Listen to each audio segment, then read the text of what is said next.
Silence hung over Windsor Great Park in the grey dawn of 1993, when a young public relations executive named Sophie Rhys-Jones first slipped through a side entrance of the royal box to greet a prince few people yet fully understood. The meeting, arranged around a charity tennis match, drew little notice at the time. Edward, youngest of Queen Elizabeth II's 4 children, had been nursing bruises from early stints in the Royal Marines and a sometimes mocked career in theatre production. Sophie, daughter of a tire company secretary and a former traveling salesman, had spent her 20s coaxing reluctant CEOs into friendly interviews. No breathless tabloids chronicled their first handshake, no paparazzi popped out of hedges.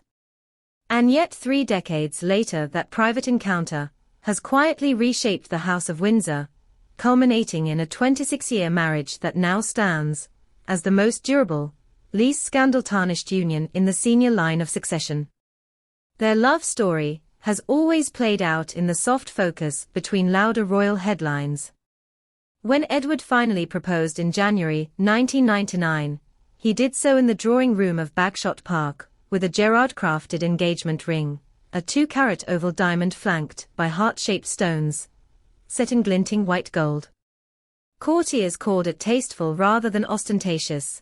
Gem dealers priced it around £150,000, a fraction of the sum splashed on previous Windsor romances, yet still dazzling enough to fill the front pages for a week. In June of that same year they married at St. George's Chapel, Windsor, under a summer sky so fiercely blue that camera operators complained the sandstone facade looked painted. Unlike the cathedral extravaganzas of Charles and Diana or Andrew and Sarah, Edward and Sophie chose an order of service printed on recycled card, invited no foreign dignitaries, and asked guests to swap top hats for morning suits sans plumes. Buckingham Palace insiders whispered that the Queen herself welcomed the downscaling, an end to operatic weddings and the beginning of something calmer, as one lady-in-waiting recalled. Calm became their brand. While William and Harry navigated adolescence beneath Klieg lights, and Charles pursued organic agriculture at Highgrove, Edward and Sophie slogged through regional town halls to open community theatres, adult literacy centres, scout huts. They did it without Twitter backslaps, often without national press. Behind palace doors the Queen began referring to her youngest son as "my safe pair of hands." When a tabloid sting in 2001 caught Sophie discussing hypothetical PR strategies for a sheikh who turned out to be a reporter with a hidden tape recorder, it threatened to derail her budding reputation. But she issued a swift apology, shuttered her consultancy, and re-immersed herself in royal work with a focus so steady that by the time Elizabeth II celebrated her Diamond Jubilee, commentators joked Sophie was clocking more regional miles than the royal train. Stability bred trust. Bagshot Park, 77 gloriously drafty rooms set amid Surrey woodland, became the family's anchor. Their Lady Louise arrived in 2003, after a difficult premature birth that left Sophie in intensive care for days. James followed 4 years later. The Duke and Duchess resisted calls to give the children Her Royal Highness styles at birth, reasoning that titles could wait until adulthood if the youngsters wanted them. Instead of chauffeured school runs to London, Sophie drove herself in a Land Rover Defender to St. George's School down the lane. Instead of grand photo spreads, media glimpses came at the annual Royal Windsor Horse Show, where Louise steered a carriage in memory of her grandfather Prince Philip and James sold lemonade for charity. If the family's equilibrium feels remarkable, it is partly because it unfolded during one of the monarchy's most turbulent 20-year stretches. Edward and Sophie were on call when Andrew stepped back under the shadow of the Epstein scandal, when Megxit convulsed the Commonwealth, when COVID confined the Windsor court to HMS Bubble, and when Elizabeth II's death hurled the crown into a new reign. Each crisis tightened public focus on the pair. They mourned at St. George's Chapel beside the Queen's oak coffin. They walked behind that coffin up Windsor's Long Walk. They steadied younger cousins who struggled to maintain parade step. Through all of it the marriage remained unrumored, unflustered, a kind of ballast for the battered institution. Which is why a missing engagement ring could spark a collective intake of breath. On the 3rd of July this year, the air heavy with honeysuckle and tabloid chatter, Duchess Sophie glided into Hampton Court Palace Garden Festival wearing a sky-blue tea dress strewn with painterly cornflowers. She paused beside towering delphinium spires, sampled honeyed gelato, and discussed regenerative horticulture with designers from Kew. But royal watcher lenses zoomed to her left hand. The white gold diamond trilogy was gone, as was the slim Welsh gold wedding band fashioned from the same Clogall mine, or that produced the Queen's ring in 1947. For half a heartbeat rumour flared. Had the safe marriage hit secret turbulence? Did the Duchess misplace her heirlooms among potting benches? Conspiracy accounts even floated a heist. Then pragmatism returned. The festival registered 31 degrees Celsius by noon. Anyone who has worn narrow metal in summer knows the pinch. And Sophie, repeatedly pictured over the years declining gloves to shake 1,000 hands, is meticulous about hygiene. During the pandemic, she was first among royals to tour an NHS vaccination centre, rings removed and mask on. Fashion historians pointed out, she has alternated the Gerard piece with a sculptural Julia Barella gold loop for previous engagements, especially those involving charity manual work where prongs risk snagging. People who have met her describe Cabbage Patch informality.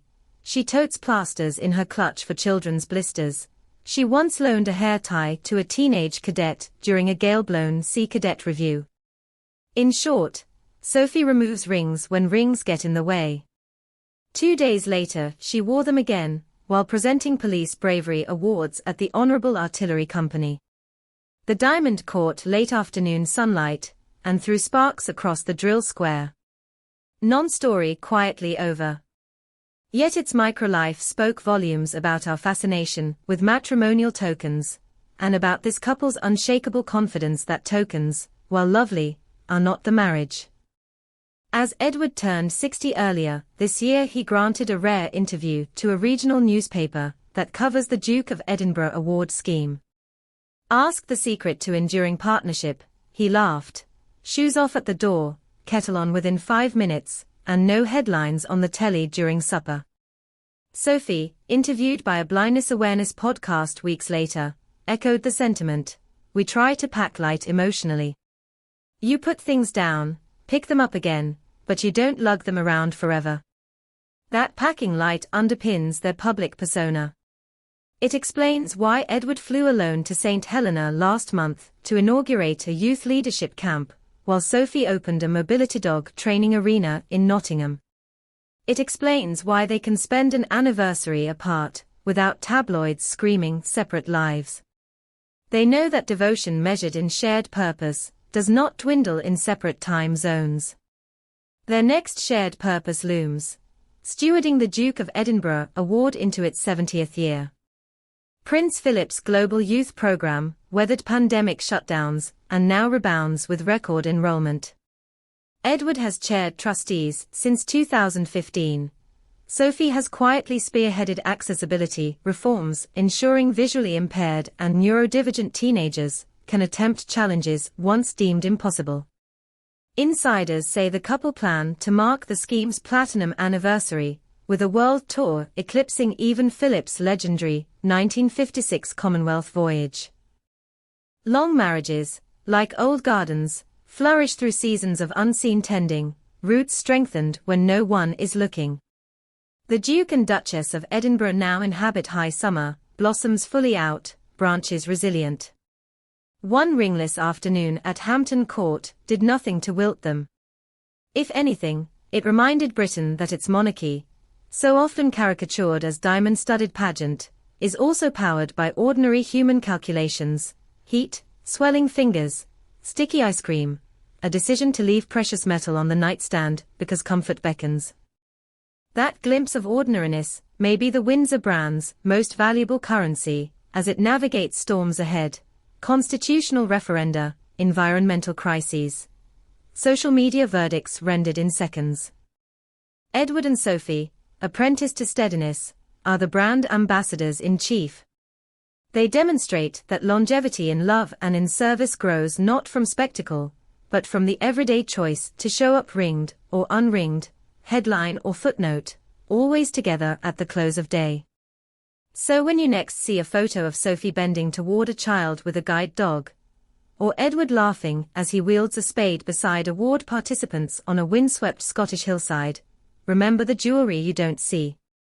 Remember that continuity sometimes hides itself in absence, whispering, the essentials are intact. The Duke cooks venison steaks on the patio grill, the Duchess sets out mugs of Yorkshire tea, the children tease them about dated playlists, and somewhere in a dresser the Diamond Trilogy rests, ready for the next engagement, but hardly necessary to prove a point already made for 26 unbroken years. We invite you to leave your reflections below. Do you find reassurance in the Edinburgh's unfussy approach? Have you, too, slipped off a sentimental ring on a hot afternoon, knowing the bond remains? Let's talk. And if you hunger for more layered portraits of royal life beyond headlines, remember to like, subscribe, and ring that bell. The Windsor Chronicles continue, and we'll be here to chart each measured heartbeat.